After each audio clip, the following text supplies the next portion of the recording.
Hey guys, and thanks for joining me on my producer's corner.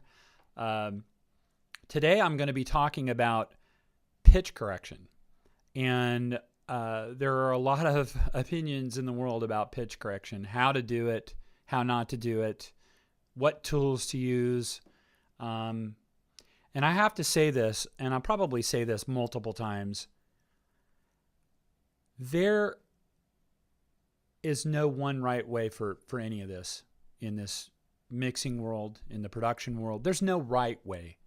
There are a lot of wrong ways, but there's no one right way. There's a lot of ways to get where you want to go. And at the end of the day, it amounts to what is pleasing to your ear and what is artistically working for you. And the process of how to get from here to there is going to vary from person to person, from tool set to tool set. But there are some fundamental principles that will help you along the way, that if you get them under your belt, it's going to help you figure out, well, what's the best tool for me? So today I'm going to talk about pitch correction. And what I mean by that, I don't mean auto-tuning. That is a totally different thing. I'm talking about handcrafting a vocal into a sweetened vocal with respect to tuning. And that is there's really an art to it. It is not an easy thing to do because the objective that you're trying to do is to preserve all of the vocal character that artist brings to the vocal without eliminating that and sweetening the tuning of it in such a way that, if things are just slightly flat or just slightly sharp, people who are now so used to having everything being perfectly in tune won't go, oh, there's something wrong with that. But we don't want to kill the character of the vocalist. And that's a real trick. So I've got a female vocalist here that's kind of a Corinne Bailey Rae, Nora Jonesy, very soft, airy, alto, low alto. She has a high range too, but she really, really is good in the low range and has a lot of breathiness and airiness to her voice. And I'm going to start by playing you a clip of the already tuned vocal. And then I'm going to go in and we're going to listen to the untuned vocal. And we're going to say, well, how did we get from point A to point B? So let's listen to a little bit of this. Okay.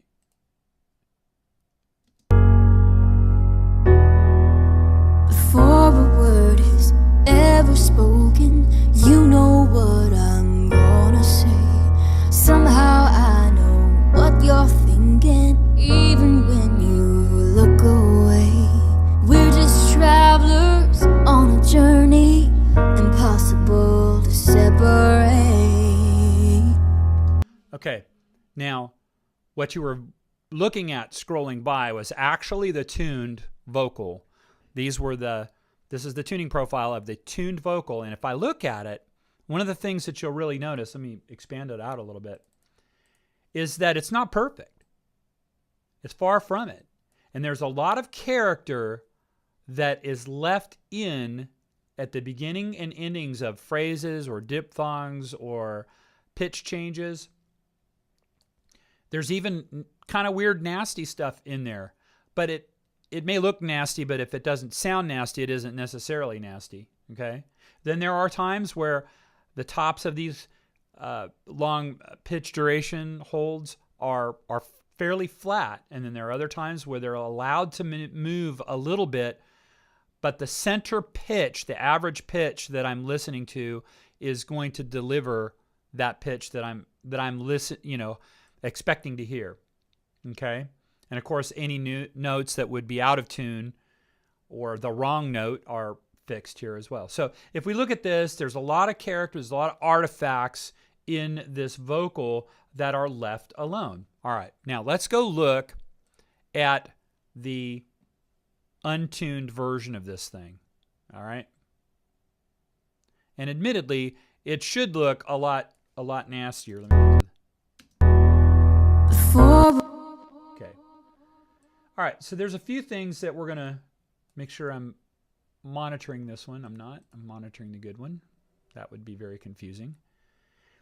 So let's look at this.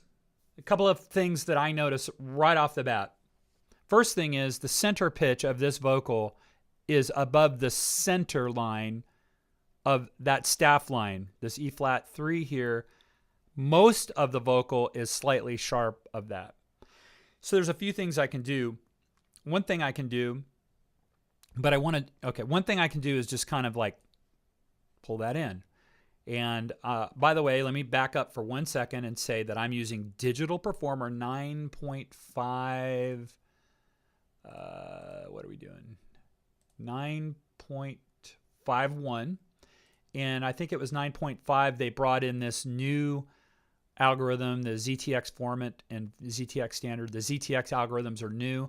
They still have the original Digital Performer Mo2 pure DSP algorithms in there, which I really like for solo vocalists. I do like the ZTX stuff. It's really great for changing relative pitches. I've never seen anything as good as that so far. But anyway, I'm using Digital Performer. You could use Melodyne or whatever tuning tool, and a lot of DAWs now have built-in tuning editors.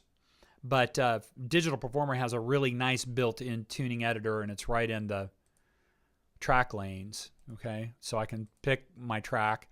There's the soundbite of that track, and I can come down here and pick pitch. So that's what I'm going to be doing. I'm going to use Digital Performer, but it really doesn't matter. I'm going to be talking about the principles of how to tune. I'm not teaching you how to use a tuning tool. Okay. All right. So I pulled that down a little bit. It has a little bit of character on it, but I think I can leave that alone. The next thing is I'm still north of center pitch here. Just pull that down a little bit. Now here, there is no pitch that I'm grabbing onto, sliding all the way down through the pitch. And even though the average of this probably is the pitch, the ear is going to need a little bit of help finding that pitch. So I'm just going to, I'm going to come in here and I am going to, without affecting this little glissando down here, I'm going to go ahead and give me a pitch to sink my teeth into. And then I'm going to leave that slide portion because that's her vocal character. That's how she's saying that. I don't want to ruin that. If I auto-tune this or really slammed a hammer on this, it would go det, det, and it would be like a square wave, and we don't want that. Okay? So let's see what we got now. Now on this it's almost atonal. It's almost like a whisper, okay? So I'm really not even sure where the tone is supposed to be there.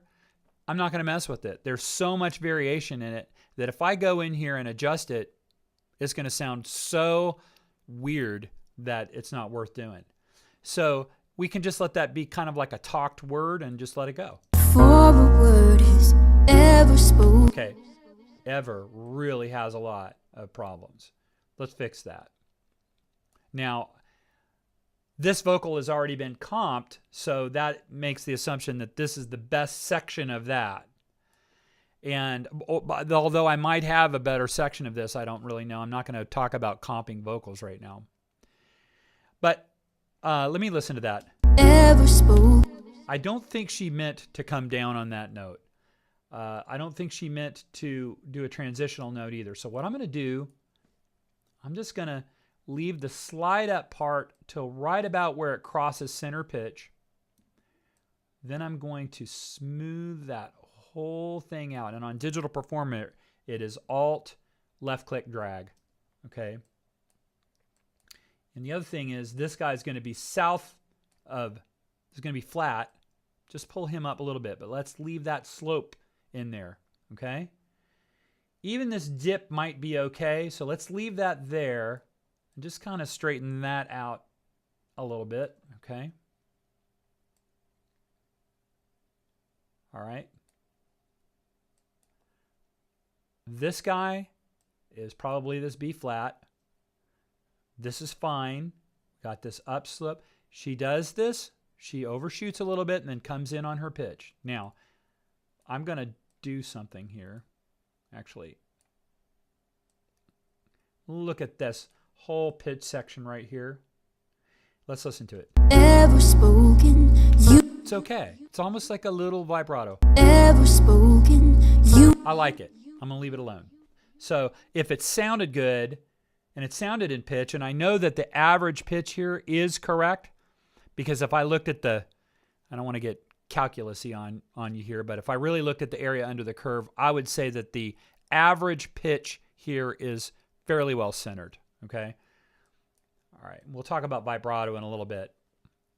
So let's go back. ever spoken. You That sounds very sweet to me. So that was gnarly a little bit ago, and now it sounds really good. Let's go on to the next phrase. Let's hear what we got. you know what I'm gonna say. It's not horrible. It's not horrible. It looks horrible, but it doesn't sound horrible.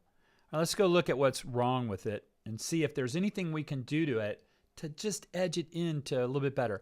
So this is south of center pitch. This is flat, okay? If I bring that up, just let it center on the pitch. If I bring this down and let it center on the pitch, and this variation, that's a long duration to be sliding sharp. It's not going to sound that great. So I'm going to come in here, grab the edges of where the center pitch crosses that line, pull it in just a little bit, okay? You know what I'm. No sounds very nice and natural to me now. Same thing, we got some problems here. Let it slide down, okay? But let's go ahead and kind of center this. She's not in a vibrato here, so we need to kind of pull it into center just a little bit. Just smooth it out. Don't go like this with it. Never do that, okay? Just let it breathe, but try to stay on the center pitch, okay? Pulling this down. We have a little bit of an artifact in here. Let's see how it sounds before we fix it. She's singing a low note there. She's going to need a little bit of help to really grab hard onto it.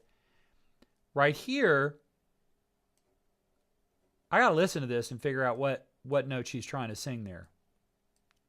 We'll figure it out when we hear it. That one is clearly going to be that. I think this is probably this. You know what I'm gonna say. That's what it was. You know what I'm gonna say. Now, let's look at the vibrato on this, and let's talk about vibrato and why, as crazy as that looked, did it sound okay? The reason it sounded okay is because vibrato will forgive all kinds of ills with respect to center pitch. Because what we're doing here is we're actually crossing that center pitch here, here, here, here, here, and here, okay? And there's a distribution around that center pitch. And the main portion of the distribution, well, it's north of the center pitch, but we're crossing through the center pitch enough that it's faking us out. Nevertheless, I can see that this is north, and I know that the note she was trying for was that A flat. So here's what I'm going to do. I'm going to kind of like focus this into two sections. I'm going to take this section, okay, and I hold the command key down on a Mac. I'm going to pull it down a little bit. I don't mind that I have this very wide amplitude vibrato. That's cool. But I'm going to center that sine wave around the center pitch of the note that she's trying to hit. You know what I'm gonna say. I hear the pitch now. Before it was just kind of a talky thing. Now I hear the pitch, even though there's a lot of vibrato and a lot of breath. You know what I'm gonna say. Somehow I know. All right, let's go to the next phrase, and then I think you will have gotten a lot of the key fundamental mechanics that you're going to need to really get going on this, okay? Looking at this. Okay, this is clearly flat, and actually I have two notes that are not even the same note, but they're supposed to be. So I'm going to adjust this splitting portion. So when I look at that and I go, well, where does that note belong? That really belongs there. Now notice I didn't flatten out the tuning of that note. I just centered it, okay? And to center it, I'm going to grab kind of the main portion of the dwell. Okay. Now we have a long duration vibrato here, which more approximates a non-vibrato. So in this case, I think I'm going to go ahead and even that out a little bit. Okay. This probably should be that B, although it might be the B flat. We'll look at it. All right. Let's. Somehow I know. That I is so nondescript pitch-wise. I don't know. Somehow I know. Okay. I can't find the pitch in my ear. So I think it should probably be this A flat. Somehow I know. It's the A flat. Okay. Now, wow. Got a lot of weirdness going on here. I know that she means to be down to this note by now. Okay, that's her intent. And of course, I'm having to mentally, think about what she was trying to do here to make sure that I don't undo whatever it was. Somehow I know what you're. No is now a pure tone. Somehow I know what. Somehow I know what you're. That's just a very pure tonal note. It doesn't have vibrato or anything, but an I is now a note. Somehow I know what. So instead of being nondescript, if she were in live performance and she said I the way that she did and it was somewhat talk singing, you'd be fine with it. But when we're listening to highly clarified music that's surrounding this vocal and it's in our listening space, on our earbuds, on our earphones, or in our high-end listening environment, or even in the car, these things add up. And, they begin to wear you down. In the live experience, you're more caught up into the experience. And so a lot of times people can be extremely pitchy and live, and people will walk away from the show going, that is the most amazing thing I ever heard. And then if you go watch the video that they recorded on their phone, it's all over the map, and they don't remember it like that because they were caught up in the moment and the emotion of what that delivery was in a live setting. All right, last little bit here. We got a little problem here for sure. Okay. What is that supposed to be? Somehow I know what you're. Okay, it should be the E flat, but it is flat. So what I can do here is just grab the whole thing so I don't lose any character. But just say, well, where's the top of that supposed to be? Okay. Now, in Digital Performer, I have an ability to come in here and grab a scissors tool and cut. Let's see, it's not doing it. Why? Okay, I cut that into 2 bits. And the reason I want to do that is because I like to kind of focus more on this top part. Okay. I'm going to go ahead and flatten out the top part. Somehow I know what you're thinking. Okay, your is a little bit nondescript pitch-wise. Not necessarily bad, it's just not well-defined. I'm going to leave the coming up and going down portion alone. Somehow I know what you're thinking. Now I can grab onto the tone, the note on the word your. What you're thinking. Okay, thinking again, it's a little bit nondescript. And you can tell it will be because it's changing pitch through the entire duration portion of that. What you're thinking. Even. Okay. Ken, she came down and landed. She came in from above and landed. Okay, that's fine. She didn't start anywhere. Let's make her start where in the key. Okay. And let's just sweeten that up a little bit. What you're thinking, even when. Got a little bit of artifact going. What you're thinking, even. Yeah, that's too robot-y. Okay. You can hear it? I'm sure you can hear it. So let's come in here, reselect this guy, delete the tuning, but just center it. What you're thinking, even. Okay. it has a little bit of wobbliness in it. If I can just give it a little bit of help. What you're thinking, even. You know what? It's not worth the sacrifice. The more weirdness there is, the more you try to flatten things out, the more digital artifacts you get in there. So let's just go ahead, make sure we're close to center pitch. What you're thinking, even when. I'm going to have to go with that. So that's, if I went back and looked at my other one, no, that'd be interesting. Let's do that real quick. Let's see what I did up there.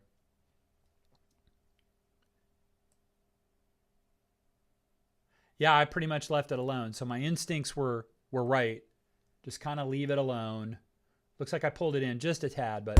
What you're thinking, even when you. Okay. So let me go back and see the now improved, the new and improved version of what we got here. Before a word is ever spoken, you know what I'm gonna say. Somehow I know what you're thinking.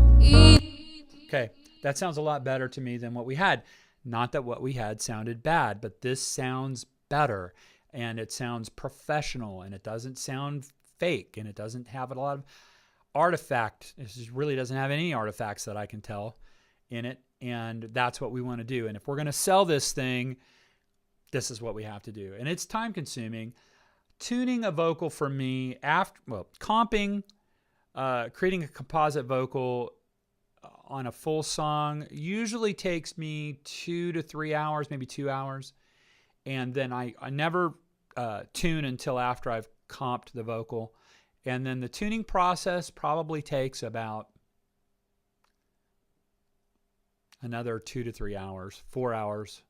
I mean, it can take a real long time. And I just want to be really careful to make sure I treat that vocal with kid gloves so that we get it right. Okay. Hopefully this will help you understand the nature of how to tune and use a tuning tool to not auto-tune, but to craft a good high quality tuning in a vocal. And if you have any comments, please leave them below. Hey, if you like the video, please like it. I don't know if sharing it is worth it. How many people you have are friends that are in this space? Maybe if they are, then share it. Please subscribe so I can keep in touch with you. Okay? Thanks, guys, and I really appreciate you spending the time with me on all this. Thanks.